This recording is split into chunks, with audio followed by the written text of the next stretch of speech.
नमस्कार मंडळी, सोनाली किचन कट्टा या रेसिपी चॅनलमध्ये पुन्हा एकदा तुमचं मनापासून स्वागत करते। तर आज आपण मराठवाड्यामध्ये स्पेशली बनवला जाणारा पदार्थ म्हणजे रस आणि ज्वारीच्या धिरड्या। धिरड्या अगदी अप्रतिम लागतात आणि रसासोबत तर खूपच भारी।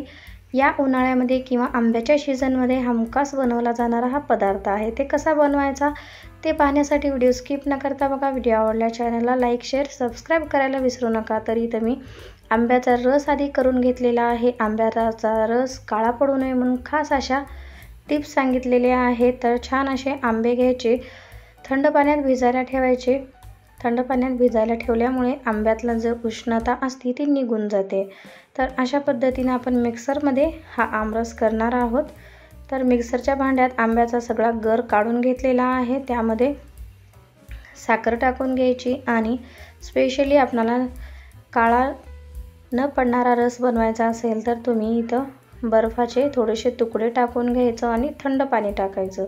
त्यामुळे आपला रस अगदी जशा तशाचा राहतो, कितीही वेळ काळा पडत नाही। तर अशा पद्धतीचा आपला हा आमरस तयार झालेला आहे। तर आता हा आमरस आपण फ्रीजमध्ये किंवा फ्रीजच्या बाहेर सुद्धा ठेवू शकतो। तर धिरडे बनवण्यासाठी इथं मी एका मोठ्या भांड्यामध्ये 3 वाटी ज्वारीचं पीठ घेतलेलं होतं आणि 1 वाटी गव्हाचं पीठ।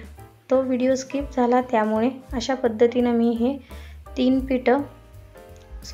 पीठं छान असं मी भिजून घेतलेला आहे। 4 तासासाठी आपल्याला हे पीठ भिजवायचं आहे। संध्याकाळी जर करायचं असेल तर सकाळी सुद्धा भिजवलं तरीही चालेल। अशा पद्धतीने छान असं पातळसर आपल्याला बॅटर पाहिजे। तर डोशाचा तवा घेतलेला आहे।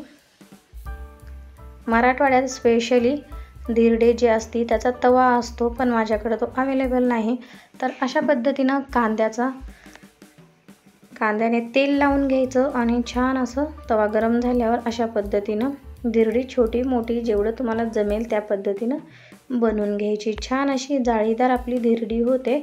याच्यामध्ये इनो सोडा काही टाकायची गरज नाही। आपण पीठ थोडंसं आंबवल्यासारखं भिजून ठेवतो त्यामुळे छान जाळी पडते आणि थोडंसं नॉर्मल पातळसर असायला पाहिजे, जास्त घट्टही नाही जास्त पातळही नाही। तर अशा पद्धतीने मंद आचेवर छान अशा आपल्या ह्या धिरड्या वरून छान असं कोरडं होईपर्यंत भाजून घ्यायचं। बघा, पलटी केल्यावर अशा पद्धतीने गोल्डन ब्राऊन कलरची जाळी येते। एकदम कुरकुरीत आणि पटकन होणारा, म्हणजे आपल्याला पीठ भिजवायलाच वेळ लागतं, त्यामुळे अशा पद्धतीची ही रेसिपी अगदी चविष्ट लागते। हे धिरडे तुम्ही लाकडी जो आपण भाकरीचा टोपला असते त्यावर किंवा चाळणीवर हे काढून ठेवू शकतो, जेणेकरून ह्याला घाम येणार नाही। अशा पद्धतीने दोन्ही साईडनं छान भाजून घेऊन आपली ही गरमागरम धिरडी आणि रस असा बेत तुम्ही नक्की एकदा ट्राय करून बघा। मराठवाड्यात खास करून उन्हाळ्याच्या आंब्याच्या सीझनमध्ये हमखास बनवला जाणारा हा पदार्थ आहे। तुम्ही एकदा ट्राय करा, तुम्हाला नक्की आवडेल। ही रेसिपी तुम्हाला कशी वाटली ते पण मला कमेंट्स करून सांगा। अगदी अप्रतिम चवीची ही रेसिपी आहे। अशा पद्धतीने मस्त आमरस आणि धिरडीचा बेत तुम्ही ह्या आंब्याच्या सीझनमध्ये नक्की बनवून बघा।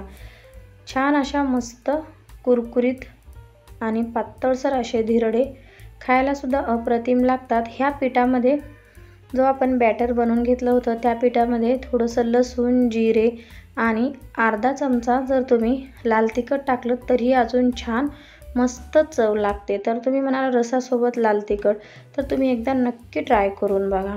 तर अशा पद्धतीनं जो मी सगळे पदार्थ टाकला होतं ते व्हिडिओ स्किप झाला त्यामुळे सॉरी। तर अशा पद्धतीनं तुम्ही 3 वाट्या ज्वारीचं पीठ आणि 1 वाटी गव्हाचं पीठ असं प्रमाण घेऊन करू शकता। ही रेसिपी आवडल्यास चॅनलला लाईक शेअर सबस्क्राइब करायला विसरू नका। असाच झटपट किंवा पारंपरिक पदार्थ घेऊन भेटू पुढच्या व्हिडिओमध्ये।